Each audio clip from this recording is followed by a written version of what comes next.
일단 오늘 한번 페이지, 두 번째 페이지 뒷장 보면은 이렇게 형식 나와 있어요.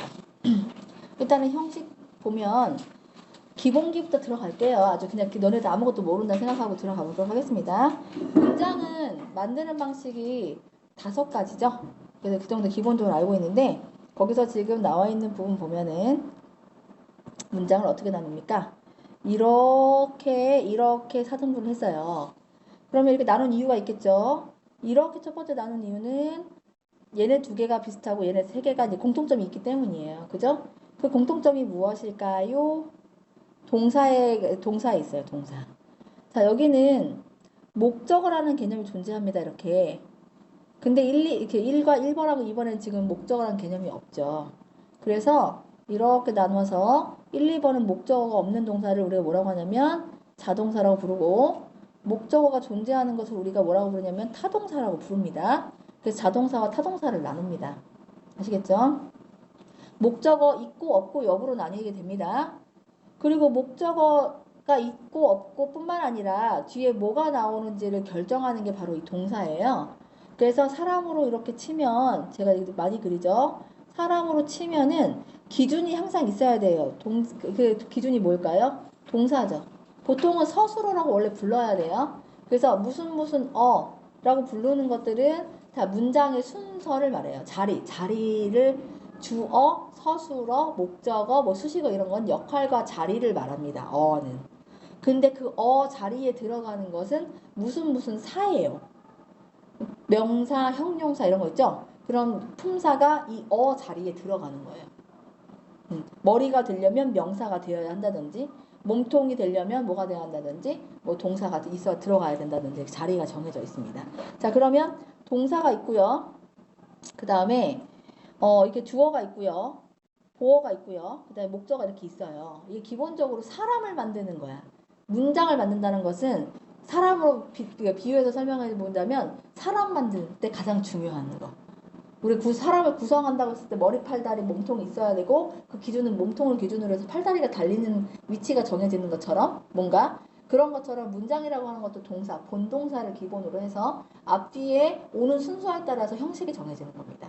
근데 머리하고 몸통 바뀔 수 없잖아요.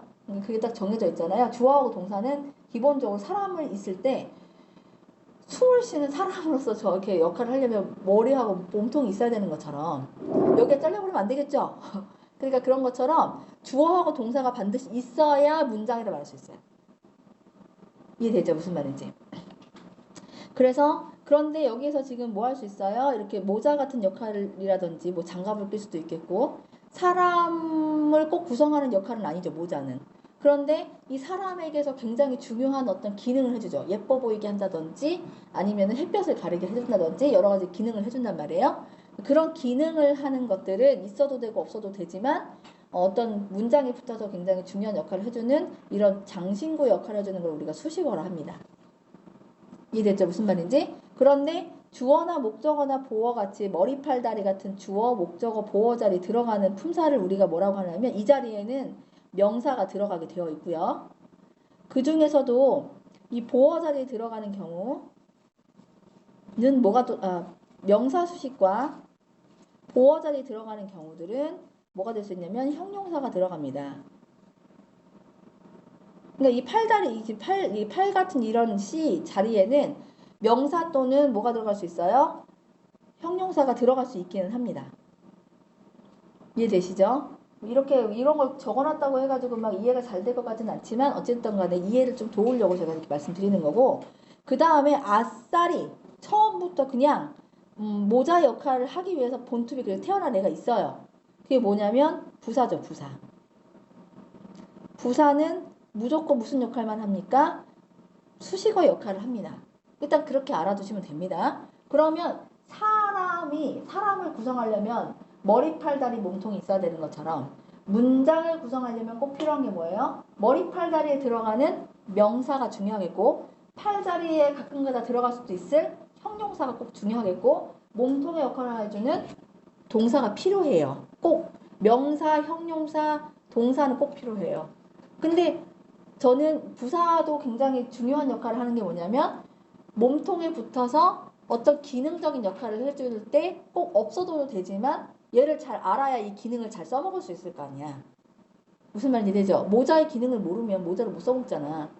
그래서 이 수식어도 굉장히 중요합니다.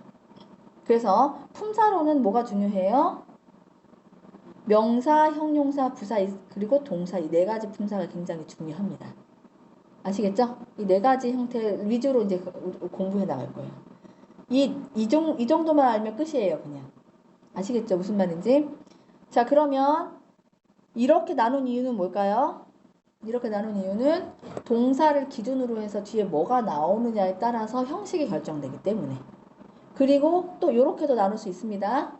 근데 기본적으로 주어 동사 뒤는 항상 끊어주는 것으로 갑니다. 아시겠죠? 그리고 보어가 나왔어? 그럼 끊어주고. 또 수식어, 목적어 보어 이렇게 나왔고 뭐 이렇게 나와서 이렇게 끊어주는 거예요. 형식대로. 근데 주어하고 동사는 끊지 않아요. 왜 안 끊냐면 이 두 가지를 끊어섰을 때 좀 혼란이 일으켜질 수도 있기 때문에 이 두 가지는 끊지는 않을 거예요. 저는 안 끊습니다. 자, 그러면 수식어 봅시다. 아, 지금 보어 자리는 무슨 색깔도 있고 파란색도 있고 빨간색도 겹쳐졌죠, 이렇게. 그죠? 그 말인즉슨 이 빨간 색깔은 무엇을 의미하고? 명사. 파란 색깔로 칠해진 거는 지금 형용사를 의미했거든요, 제가. 이해돼요? 그러면 명사는 이 그림을 잘 이해해봐. 동사를 기준 찾았어. 그지? 이 그림을 잘 이해하면 그냥 머릿속에 영어가 끝나잖아. 이 기준을 꼭 찾는다. 그죠? 그 앞뒤에 나와 있는 명사들은 주어 아니면 보어 아니면 목적어 셋 중에 하나야. 그쵸? 그리고 보어 자리에 들어갔을 때 만약 주어 동사 다음에 이렇게 뭐가 나왔으면 형용사가 만약 나왔다 쳐봐. 동사 뒤에 바로. 그럼 주격 보어야. 그거밖에 없잖아. 형식상으로는. 목적어 다음에 형용사가 나왔다 쳐봐. 이건 오형식밖에 없어요. 이 외에 문장은 없습니다. 너무 단순하죠? 그리고 만약에 동사 뒤에 이렇게 목적어가 두 개가 나왔잖아. 이렇게. 이게 목적어가 아니라 명사가. 빨간색 명사니까. 그럼 2형식하고 3형식은 좀 헷갈려 보일 수도 있죠. 왜? 동사 뒤에 명사가 두 개 나와버렸잖아. 이거 가지고는 모르죠? 그래서 보어랑 목적어의 차이점 뭐예요? 보어는 주어의 상태 설명해 주는 거, 주격 보어. 같아야 돼, 존재가. 목적어는 같은 존재가 아니어야 돼. 대상이어야 돼. 목적어 자체가 어떤 주어가 동사라는 행동을 하는 대상이에요. 같을 수 없죠. 보어라는 말 자체가 보충 설명해주는 말인데 주격 보어라는 말 자체는 주어를 보충 설명해주는 거니까 주어의 상태를 설명해주거나 주어가 어떤 사람인지 어떤 존재인지를 설명해주는 거지. 이해돼요? 무슨 말인지? 그럼 사형식과 오형식도 한번 비교해보세요. 사형식은 둘 다 목적어잖아요. 이게. 근데 여기 오형식에도 지금 빨간 색깔 명사가 나올 수 있잖아요. 목적어 다음에. 그러면 결국은 형태상으로는 얘도 명사, 얘도 명사, 이게 명사 나올 수 있다 이 말이에요. 그죠? 그럼 사형식인지 오형식인지 모르잖아. 이 경우에는. 그럼 어떻게 해줘야 되겠어? 봐줘야지 뭐 어떻게 해. 목적어가 두 개라는 얘기는 둘 다 행위자가 동작을 하는데 주어가 동작을 하는 데 있어서 둘 다 대상이라는 얘기인 거야. 그러니까 각각 대상이 서로가 달라요. 다른 존재인데 목적격 보어라는 것은 대상이 같아요. 같은 존재여야 돼. 보통 설명이 가능한 거예요. 이해돼요? 무슨 말인지? 그러면 예를 들면 이런 거죠. I love you 그랬어요. I love the girl. I love the girl. 그럼 이 경우는 나는 그 걸이 아니잖아요. 목적어죠. 근데 I am a girl 하면요. 내가 걸이잖아요. 이거 주격보어인 거죠. 이해돼요? 무슨 말인지? 같잖아. 주어를 설명해. 내가 지금 소녀잖아. 같은 존재잖아. 나는 만들었어. 그녀를 스타로. 이거 몇 형식이에요? 그녀랑 이 스타는 같은 존재죠. 5형식이에요. 그럼 I made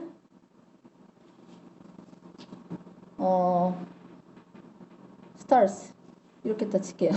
이건 뭐야? 나는 그녀에게 스타들을 만들어준 거야. 별들을 만들어줬다는 얘기지. 그녀가 별은 아니죠. 수도 안 맞아 지금. 그죠? 별들을 만들어줬다 혹은 그 별들을 만들어줬다 뭐 이렇게 했었을 경우는 그녀에게 별들이라고 할 때 이건 두 개는 같은 존재가 아니기 때문에 이건 사형식이야. 이해되죠? 그런 개념적 이해를 잘 해주시게 되는데 그래도 되게 확실한 건 뭐냐면 동사 뒤 형용사 나오는 건 요거 하나밖에 없잖아. 동사 뒤 파란색, 목적어 뒤 파란색, 형용사 나오는 경우는 요거밖에 없기 때문에 동사 뒤 형용사, 목적어 뒤 형용사 나오는 경우는 무조건 이형식 아니면 오형식이에요. 무조건. 근데 동사 뒤 목적어가 나오는 경우, 동사 뒤 명사가 나오는 경우는 이형식과 삼형식, 목적어 뒤에 명사가 다시 나오는 경우들은 또 사형식 아니면 오형식이니까 그거는 구별해 줄 때 어떻게 한다? 주격보어니까 같으면 주격보어 이형식, 다르면 삼형식. 존재가. 그리고 서로 다르면 사형식, 서로 같으면 오형식이 되는 거예요. 그렇게 이해해 주시면 됩니다. 알겠죠? 기본 개념 여기서 끝내고 자, 그 다음에 이 지금 수식어에 관련된 거 있지 않습니까? 이 수식어는요. 없어도 되죠? 근데 수식어도 두 가지가 있어요. 어디 나왔냐? 지금 형용사가 보어로 쓰일 땐 되게 필요해요. 주격 보어나 목적격 보어로 쓰일 때는 그 보어 자리가 없으면 이 형용사가 만약 들어가야 되는데 없으면 말이 안 되잖아요. 말하자면 이런 거야. I am happy. I am만 가지고 말이 돼요?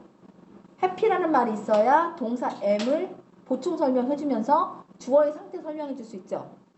근데 해피가 없으면 안 되잖아요. 근데 I am a happy girl은 어때요? I am a happy girl. 해피가 없어도 말이 되죠. I am a girl 하니까. 그럼 그때 명사 수식이니까 없어도 되잖아요. 자, I sing happily. 내가 행복한 거예요? 노래를 행복하게 불렀다는 얘기예요? 노래를 행복하게 불렀다는 얘기죠. 그때는 happy라고 하는 행복하다는 그 뜻이 sing이라는 동사를 꾸며줬죠. 명사와 상관이 없죠. 자, 다시 할게요. 형용사가 아까처럼 이렇게 보어 자리에 들어가는 경우는 꼭 있어야 되는 경우지만 형용사가 I am a happy girl처럼 뭐일 경우에는 수식하는 경우에는 수식어로 들어가요. I am a happy girl, happy는 수식어잖아. 없어도 되잖아. 그럼 수식어죠. 없어도 되는 거. 자, 그래서 수식어는 봐봐. 여기서 수식어는 꼭 필요한 건 아니죠. 그렇지만 두 가지로 나뉘어요. 알아둬야 된다 했어요. 두 가지 뭐 있어? 명사를 수식할 거냐, 명사를 수식하지 않을 거냐 이 두 가지로 나뉩니다. 수식어는. 간단하게 정리하면 명사를 수식할 때는 이거는 무슨적 수식어구라고 부르냐면 형용사적 수식어구라고 부르는 거고요. 명사를 수식하지 않는 수식어는 부사적 수식어구라고 부르는 거예요. 그래서 저는 구별합니다. 어떻게 구별하느냐? 명사적 수식어구는 이렇게, 부사적 수식어구는 그냥 원래대로 이렇게. 그냥 저는 그렇게 구별할 거예요. 이해되죠? 왜 명사 꾸미냐 안 꾸미냐를 완전 판이하게 문제를 푸는 해결 능력이 달라질 수밖에 없거든요. 수식어 관련해가지고 문제가 참 잘 나오는데 이 수식어가 명사 꾸몄냐 안 꾸몄냐를 물어보는 문제가 많이 나오기 때문에 이렇게 또 알아주셔야 될 것 같아요. 자, 그래서 자, 형식은 몇 가지 정리하자면 5가지. 자, 주어하고 동사는 기본적으로 존재해야 되고, 자, 어떻게 형식을 나누는 기준은 누구다? 동사. 동사는 5가지로 나뉘는데 크게 2가지로 나뉜다면 자동사와 타동사로 나뉜다. 그죠? 자, 그러면은 여기서 하나 더 할까? 동사만 있고 목적 없는데 동사만 있어도 되는 걸 우리가 무슨 동사라고 부르냐면 완전 자동사. 완자. 그리고 목적어는 없는데 뒤에 보어라는 말, 보충해주는 말이 필요한 것을 자동사인데 어떻게 완전하지 않으니까 불완전 자동사예요. 그래서 보충해주는 서포트가 필요한 거예요. 얘는 완자, 얘는 불완자 동사. 이렇게 되면 되겠죠? 자, 타동사인데 목적어만 있어도 돼. 그러면 무슨 타동사? 완전 타동사, 완타. 알겠죠? 근데 얘는 사형식은요, 타동사라고 부르지 않아요. 무슨 타동사 이렇게 안 불러요. 근데 얘는 왜 그러냐면 누구에게 무엇을이라는 뜻이 되거든요. 순서상. 무엇을 주겠죠. 주는 동사야. 아낌없이 얘는 그냥 주기만 하는 동사야. 누구에게 뭘 줘. 그래서 얘는 따로 수여 동사라고 불러요. 사형식은. 앞으로 사전 찾는 법도 가르쳐 드리도록 하겠습니다. 자타동사 문제 엄청 잘 나오기 때문에요. 그 다음에 오형식은 목적어가 있긴 있지만 보어를 취한다는 것이 완전하지 못하죠. 그래서 뭐라고 불러? 불완전 타동사라고 부르시면 됩니다. 여기까지 가릿 됐죠?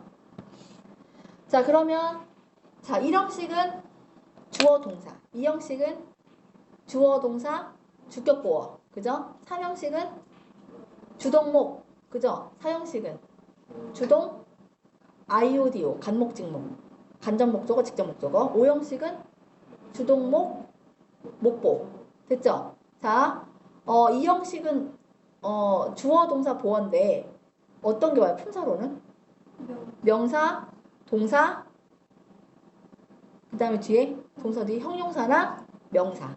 그럼 형용사가 올 건지 명사가 올 건지 누가 결정해야 돼? 동사. 그래서 앞으로 동사 외워요. 동사 문제 나오고요. 알겠죠? 그 다음에 4형식 같은 경우에는 넘어가고요. 5형식 같은 경우는요. 주어 동사 목적어 다음에 목적격 보어가 나오잖아요. 이 모든 형식은 어찌됐건 뒤에 뭐가 나올지 결정하는 것은 동사. 알겠죠? 동사에 따른 문제가 보통 요거 잘 나오지. 보통은 이렇게 됐고요. 됐습니다. 그러면 자, 1형식과 1형식 빨간색으로 빨간색은 전부 다 뭐예요? 명사. 그러니까 결국은 동사를 기준으로 앞뒤에 굉장히 중요한 애들은 전부 다 명사. 그죠? 2형식과 5형식에서 가끔 중요하게 나타나는 애들은 형용사. 그죠? 그 다음에 파란색은 형용사. 수식어는 몇 가지? 2가지. 없어도 되지만 수식어는 어떻게 나눠? 명사 수식할 거냐? 안 할 거냐는 나뉘고 명사 수식할 때에 그 표시는 어떻게 한다? M-로 할 거. 알겠죠? 그건 무슨적 수식어라고 불러? 명사 수식이니까 형용사적 수식어라고 불러요. 알겠죠? 그 다음에 명사를 꾸미지 않지만 명사도 꾸미지도 않고 문장에서 꼭 필요한 요소도 아니야. 수식어인데 무슨적 수식어고요? 부사적 수식어라고 부르시면 됩니다. 엄청 잘했어요. 자, 그래서 앞쪽으로 넘어갈게요.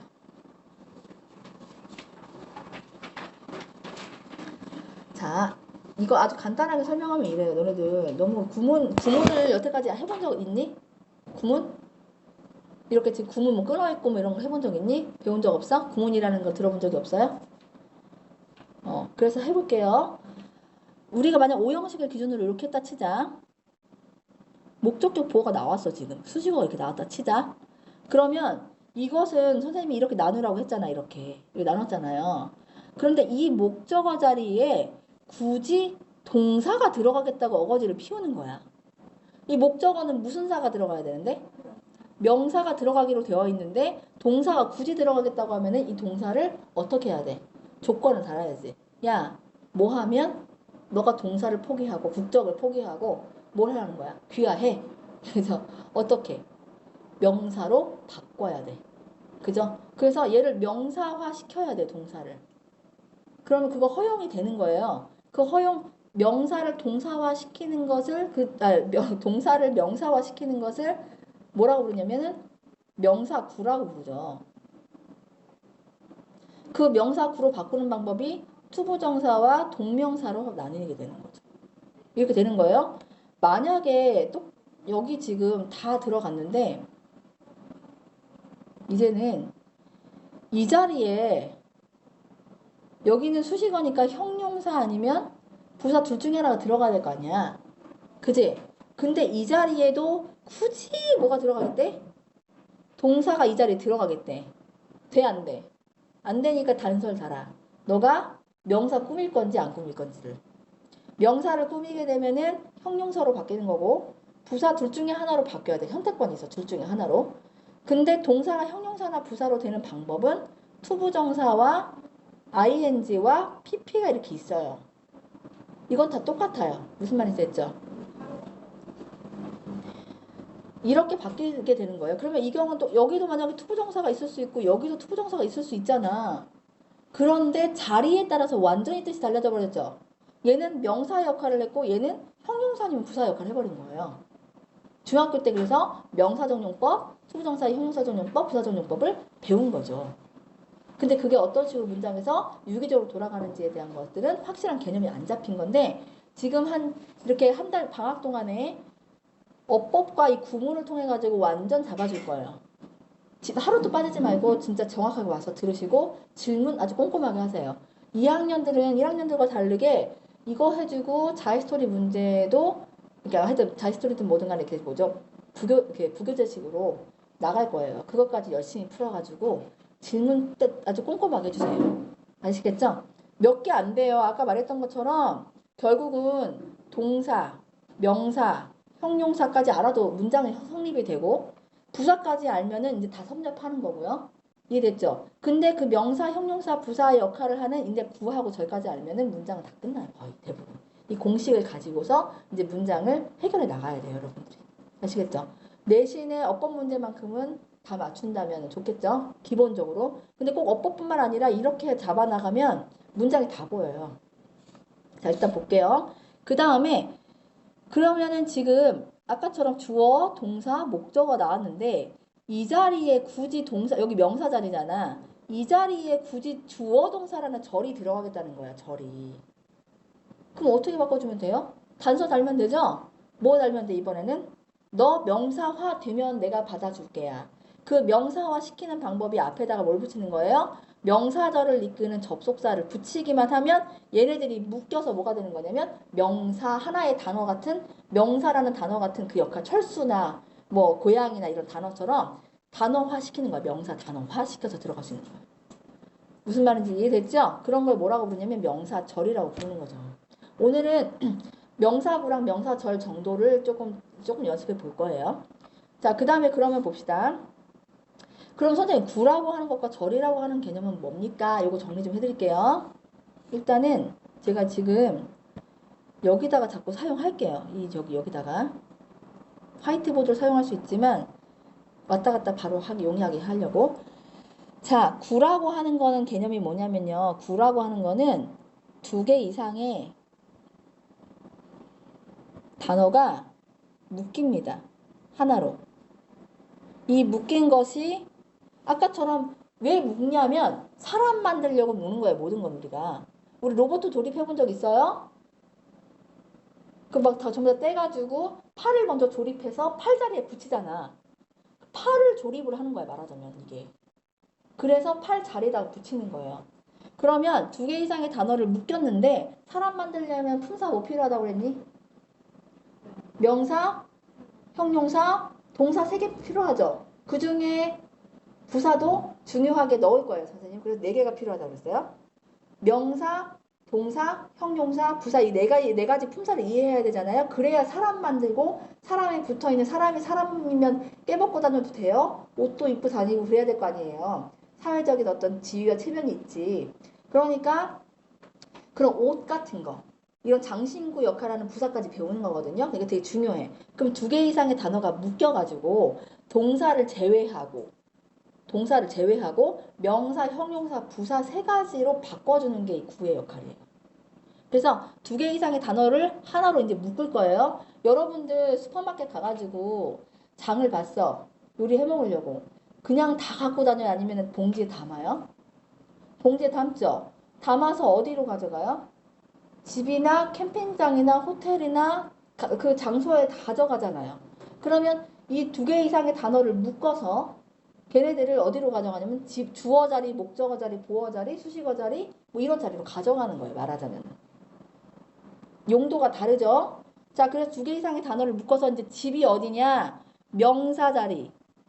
명사 역할을 하게 해. 주어, 목적어, 보어 자리. 그 다음에 형용사 역할. 명사 수식이나 보어 역할하는 형용사 역할. 그리고 명사 제외하고 다 수식해주는 부사 이 셋 중에 하나의 품사로 만들어주려고 이게 얘네들 묶는 겁니다. 로봇을 조립할 때 몸통 따로 묶고 발 따로따로 이렇게 조립을 한 다음에 한꺼번에 붙이거든요. 그러니까 명사, 형용사, 부사처럼 이렇게 하나로 조립해 놓는 거예요. 먼저 부속품처럼. 이해되죠? 무슨 말인지? 자, 그 다음에 명사, 형용사, 부사로 바꿔놓는 역할을 해주기 때문에 이 친구들은 어떻게 한다? 그리고 모양은 몇 가지냐? 모양은 동사를 이용한 모양 3가지, 전치사를 이용한 모양 1가지에서 4가지 모양밖에 없어요. 그래서 투부정사, ing, 과거분사, 전치사 플러스 명사의 형태는 무조건 묶으셔야 합니다. 이 친구들이 뭐 중에 하나 역할을 하게 돼 있어요? 명사, 형용사, 부사의 하나 역할을 하게 돼 있습니다. 자, 그러면 to 다음에 동사 다음에 목적어를 묶었습니다, 여러분. 슈퍼마켓에 가서 to를 샀고 동사를 샀고 그 다음에 목적어를 샀어, 명사를 샀어. 얘네들을 이렇게 묶어놨어. 한 봉다리에 담았어. 얘 주어 자리 가져가 놓을 거야. 무슨 전용법이야? 명사 역할 한 거죠? 얘를 수식어 역할, 명사 수식하는 자리로 갖다 놓을 거야. 그럼 무슨 역할 한 거야? 형용사 역할 한 거죠? 얘를 명사도 수식하지 않고 주어 목적어 보호 자리도 안 들어가는 데로 데리고 갈 거야. 그럼 무슨 역할 하는 거야? 부사 역할 하는 거예요. 이해돼요? 무슨 말인지? 그래서 4가지 용법 중에 오늘 자 보세요. 그럼 결국은 4가지네. 모양은 to ing 그 다음에 to ing 그죠? 또 to ing 그래요 안 그래요? 그죠? 그 다음에 또 뭐 있어? pp 전명 있죠? pp 전명 있어요. 9에 여기 pp 전명인데 얘네들 명사로는 안 쓰여요. 이해됩니까? 자, 그 다음에 명사구의 역할을 하는 to는 명사적 용법이라고 부르고요. 명사 역할을 하는 ing는 우리가 동명사로 불러요.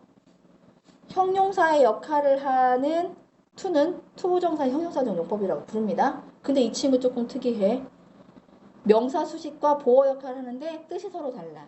명사 역할 할 때의 뜻과 보어 역할 할 때의 뜻이 다른데 이 중에 이거 2개는 제외해버릴게요. 일단은. 하나, 둘, 셋, 넷, 5개만 알아도 아주 충분합니다. 5개 정도로 정리하고요. 형용사 역할을 하는 ing를 현재 분사라고 부를 거예요. 그러면 부사 역할을 하는 투부정사는 투부정사의 부사적 용법이라고 부르고 뜻은 6가지가 있어요. 대략입니다. 오늘은. 그 다음에 부사의 역할을 하는 ing를 우리가 분사 구문이라고 부르는 거예요. 중학교 때 다 배웠어요. 여러분들 시험 대비 들어가기 전까지 문법을 통해서도 아마 다 배웠던 내용들일 거예요. 얘네들을 이제 조립을 할 줄 아니까 조립한 걸 갖다가 이제 붙여서 문장 속에 붙여버릴 거예요. 알겠죠? 그래서 완성품을 만들 건데 그래서 구의 모양은 몇 가지다? 4가지. 그래서 걔가 주어, 목적어, 보어 역할을 하는 구는 그 4가지 중에서 2개 빠진 to, ing 2가지밖에 없고요. 그 다음에 4가지 중에서 명사 수식어나 보호 역할을 하는 애들은 형용사 구가 되는 거고요. 뜻은 각각 다르고요. 그 다음에 부사 역할을 하는 to, ing, pp 전명 이 구는 무슨 역할을 하는 거고? 부사 역할을 하는 거고. 이해됐어요? 자, 졸린 것 같네요. 간말 공부하려니까. 자, 그래 볼게요. 그 다음에 절은요, 기본적으로 주어 동사의 문장을 절이라고 합니다. 절은 그 주절과 주절이 있고 종속절이라는 게 있는데 등위절도 있고요. 그런 게 있어요. 그런데 말입니다. 이 주어 동사 앞에다가 뭘 하나씩 달고 있잖아요. 걔는 다 종이에요. and, or, but 하고 이런 등위 접속사나 상관 접속사, not only, but also 이런 거 빼놓고는 뭘 달고 있잖아요. that, if, because 뭐 달고 있잖아요. 다 종이에요. 다 묶을 거예요. 자, 이제 그러면 절이라는 개념을 아까 구어 살폈으니까 절이라는 개념 알아볼까요? 절은 주어 동사인 문장을 말해요. 알겠죠? 근데 그 중에서도 우리가 지금 오늘 살펴보려고 하는 이 페이지에 나와 있는 절은 명사, 형용사, 부사, 절, 즉 종속절을 말하려고 하는 건데 자, 주어 동사 앞에다가 이거 좀 이렇게 해볼까? 주어 동사 앞에 접속사, 종속 접속사를 달고 있거나 혹은 관계사를 달고 있어서 이 문장 전체를 하나로 묶을 거예요. 왜 묶었을까? 사람 만들려고, 문장 만들려고. 알겠죠? 그 묶어서 얘네들이 하는 역할이 뭘까요? 단어화 시키는 건데 어떤 것 중 어떤 단어화? 명사, 형용사, 부사의 형태로 바꾸려고 묶는 거예요. 그거밖에 없다. 영어는. 오늘 배운 거 전부예요. 우리가 살아가면서 알아야 될 모든 것들은 유치원에서 배웠다라는 어떤 그런 책이 있거든요. 우리가 영어를 배우면서 알아야 될 모든 것들은 지금 여기 개념 속에 다 있어요. 오늘 배우는 개념에. 아시겠죠? 이게 끝입니다. 오형식과 동사의 개념과 자타동사와 형식 개념 알았고 품사 개념 알았고 부와 절의 개념 알았으면 끝난 거예요. 그러나 앞으로 이제 그 다음 주부터 들어가는 이번 주까지는 이걸 진행할 거고요.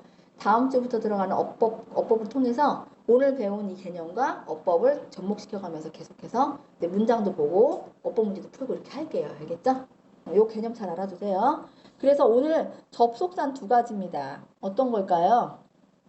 명사절을 이끈 접속사와 부사절을 이끈 접속사. 얘네들은 접속사 개념으로 들어가요. 알겠죠? 얘네들이 나타나고 뒤에 주어 동사가 떴다 그럼 묶으세요. 이렇게 묶는 겁니다. 이해됐죠? 자, 그 다음에 관계사는 좀 달라요. 관계사는 관계대명사와 관계부사 두 가지로 나뉘게 되는데요. 이 관계사는 뭔가 접속사의 역할과 관계사는 접속사의 역할과 혹은 명사나 혹은 부사의 역할까지 한꺼번에 같은 역할을 해버려요. 접속사 역할만 하는 게 아니라 명사를 대신하거나 어떤 부사를 대신하는 역할까지 해버리기 때문에 접속사로 분류하지 않고 관계사라는 다른 이름을 붙인 거예요. 근데 접속사와 명사 역할을 같이 하는 건 관계대명사고 접속사와 부사 역할을 하는 것은 관계부사가 되는 거예요. 그걸 대신하는 거. 그냥 그 개념 그렇다라는 정도 알아두세요. 여하튼 이 친구들이 붙어서 뒤에 주어 동사가 붙어. 이 경우는 주어 없을 수도 있어요. 주격관계대명사는 주어가 없을 수도 있잖아요. 그럼 이 문장을 하나로 묶었을 때 얘네들의 역할은 앞에 있는 선행사인 명사를 수식해주는 역할밖에 하지 않아요. 두 번째 거는 무슨 말인지 이해되세요? 다시 이 형용사절 있잖아요. 얘는 앞에 선행사라는 명사를 꾸며요. 관계대명사랑 관계부사는. 얘네들 뒤에 주어 동사가 이렇게 나타났잖아. 얘네들 묶잖아. 얘네가 전체적으로 무슨 역할을 한 거예요? 형용사 역할을 한 거죠. 앞에 있는 명사를 꾸몄죠. 그래서 명사 수식하는 역할을 하죠. 보어 역할은 안 해요. 관계사는 보어 역할은 안 합니다. 앞에 있는 선행사를 무조건 꾸미는 역할을 하기 때문에 명사 수식 역할만 하는 거예요. 이해되십니까? 개념 이렇게 잡고요. 자, 봐. 여기에서 뭐뭐 있는지 볼까요? if whether 있어요, 여기. 어디 if whether 또 있을까요? 양보에 whether 있어요. 조건에도 if 있어요. 뒤에 주어 동사 오는 건 똑같아요. 묶었어요. 그죠? 어떻게 구별할 거예요, 얘네들? 무슨 역할 하는지? 위치, 자리. 그죠? 자, 그 다음 볼게요. 여기 what이 있어요. 여기도 what이 있어요. 둘 다 명사절에 있어요.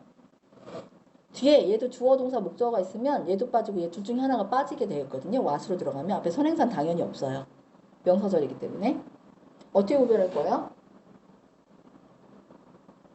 what으로 시작하면 무조건 명사절이밖에 없어요. 어떻게 구별할 거예요? 해석. 다른 게 해석밖에 없으니까. 이해돼요? 자, 그 다음에 여기에도 when이 있어요. 어디에도 when이 있어요? 관계부사에도 when이 있어요. 여기 부사절에도 when이 있어요. 자, 뒤에 주어 동사 붙는 형태는 다 똑같은 형태예요. 어떻게 구별할 거예요? 자리, 그죠? 주어 목적어 보호절이 있으면 명사절이고 그 다음에 명사를 수식했으면 관계부사니까 형용사절이고 명사 수식도 안 했는데 주요한 자리가 없어? 그럼 뭐가 되는 거야? 부사절이 되는 거. 이렇게 되는 건데 요런 디테일들 앞으로 계속 배워갈 거. 아시겠죠? 지금 너무 힘들죠? 5분 쉬어요? 그냥 그냥 가도 돼요? 굉장히 거의 무슨 수면제를 내가 풀어놓은 것처럼 여기 봐. 의문사 플러스 투부정사 있어요. 여기 의문사 플러스 주어동사도 있어요. 뜻이 같을까요? 다를까요? 뜻 같아요. 근데 구로 표현하느냐 절로 표현하느냐의 차이예요. 그죠? 역할도 같고. 이해되죠? 진짜 그렇게 할 거냐 진짜. 여기 복합 관계대명사 있어요? 얘도 관계대명사인데 얘랑 달라요. 복합이 들어간 건. 복합관계대명사가 있는데 복합관계부사는 명사절이 없네. 근데 어디엔 있어요? 여기 복합관계대명사도 있고 복합관계부사도 어디에 있어요? 부사절에는 있네요. 이런 거 구별하는 거 안 나올 것 같으세요, 여러분? 이런 게 나오기 때문에 표 하나로 제가 지금 정리를 해놓은 겁니다. 그냥 막연히 막 계속 문제집 풀면서 그냥 느낌으로 갈 거예요? 아니면 표 하나에 내 머릿속에 지금 내가 이거 20대 초중반 정도 됐었을 때 가르치려고 만들어 놓은 거거든요, 이거. 문제지를 통틀어서 그냥 그날 도서관 가가지고 그 시중에 있는 문제들 이거 구문 이런 개념이 없었을 때, 어법 개념이 그렇게 많이 강하지 않았었을 때거든요. 그때는 수능을 할 때 가르치려고 그냥 서점이나 이렇게 서점에 있는 내가 가지고 있는 책하고 어디 도서관 가가지고 책들을 다 그 공통점을 저걸 해봤어요. 공통점 다 추려가지고 보니까 결국 구나 절이네. 이게 나오고 여기서 이게 출제는 이렇게 되네. 이거를 분석해서 만들어 놓은 거고 지금 선생님이 10수년째 이거 사용을 하고 있어요. 그때 만들어 놓은 걸로. 근데 여기서 벗어나지 수능의 패턴이 아무리 변해도 여기서 변하지 않아요. 왜냐면 결국은 오형식하고 구절밖에 없거든요. 그 문법이 아주 바뀌지 않는 이상 여기서 덜 나오고 더 나오고 정도는 있을 수 있겠지만 덜 나오고 더 나오고도 솔직히 없어요. 그냥 이 개념을 잘 알면. 근데 요즘 같은 경우는 특히 이 부사절에서 이런 것도 굉장히 잘 나와요. 엄청 그냥 그 어법 속에서 굉장히 잘 나오고 있거든요. 여기도 기분이 있죠? 여기도 기분이 있어요. 어딨지? 아까 여기도 기분이 이렇게 있잖아. 이런 관계. 구냐 절이냐를 구별하는 관계. 결국 구냐 절이냐를 구별하고요. 그리고 절 안에서도 어떻게 해요? 구 안에서도 모양이 똑같은데 그것이 명형부조로 뭐로 쓰이냐? 절 안에서도 어떻게 해요? 명형부 중에서 뭘로 쓰이냐? 이걸 구별하는 문제가 나오더라는 거지. 내 말 이해되죠? 그리고 또 하나가 나오는 게 어떤 것들이 있겠어? 그 다음엔 동사야. 동사. 자동사냐 타동사냐 물어보는 거. 그죠? 그리고 시제나 수동태. 태 물어보는 거. 그리고 본동사냐 여기 투부정사로 이렇게 붙는 준동사를 물어보는 거. 그 개념 안에서 나가는 게 없습니다. 아시겠죠? 무슨 말인지? 개념만 잘 이해해 주시고 자 그래서 오늘 할 거는 뭐냐면 다음 시간까지 여러분 요거 외워오시면 됩니다. 요거 그대로 복붙해서. 아마 어떤 사람은 이걸 미리 경험해 본 적도 있을 거예요. 저랑 와가지고 처음에 했었을 때. 근데 다시 시작하는 마음으로 요거 다시 복붙해 오듯이 요거 해놓으시면 돼요. 그냥 복붙하시면 돼요. 머릿속에. 제가 수능을 이거 분석해 본 결과 내 머릿속에 있는 거를 그대로 여기다 옮겨놨고 이걸 여러분한테 그대로 전수를 해줬으니까 여러분들이 이걸 그대로 암기한다는 건 내 머릿속에 들어왔다는 얘기예요. 아시겠죠? 해놓으시면 됩니다. 이거 그대로 뿐. 자, 여기부터 한번 봐봐. 똑같이 명사절인데 대시냐 와시냐 뭐뭐라는 것 뭐뭐라는 것이거든요. 똑같이 명사절인데 대시냐 와시냐 물어보는 거 굉장히 잘 나오죠? 어떻게 구별해야 돼 이번에? 문장 구조 안에는 똑같아. 문장 구조는 다 명사 역할을 해요. 문장 구조 안에 있는 이 안에 내부의 구조를 봐줘야 되겠죠. 내부의 구조. 절 안에서의 내부의 구조. 어떻게 달라요? 그래서 완전한 문장이라고 써놨잖아요. 완전한 문장의 개념이 뭐라고 그랬어요? 명사가 꼭 있어야 되는 명사가 빠지지 않은 문장. 여기는요. 주어나 목적어 혹은 때에 따르는 보어가 복격관계대명사라는 것도 있긴 있거든요. 그래서 그게 빠지는 경우는 똑같이 명사절 역할을 하지만 와수로 가주는 거. 뜻은 똑같지만 이번에는. 이해됐죠? 그런 개념을 이해하기 위해서 얘네들 전부 다 외워주는데 솔직히 여기에 지금 좀 빠진 게 있어. 완명사, 위치명사거든요. 위치가 혼자 쓰이기도 하잖아. 후주도 혼자 쓰이고 후주 명사인데 여기 지금 위치가 하나 빠졌어. 뭔가 내가 빠뜨려 놓은 것 같아. 하우다 하우 있고 하우 형부 있고 그죠? 근데 봐봐. 하우는 여기는 하우 혼자 쓰이지만 하우 형부는 없어. 근데 만약에 여기 같은 경우는요. 얘는 하우 형부 없거든요. 그럼 하우 다음에 형부가 나왔다는 것은 명사절로밖에 쓰이지 않았다는 거야. 뭐 그런 개념들을 이해할 때 이게 완벽하게 그냥 머릿속에 있어버리면 내가 무슨 말 할 때 거기 있어 명사 있었던 거 그거 말하는구나. 요게 그냥 그려져요. 알겠죠? 자, 그 다음 장 넘기시면 됩니다.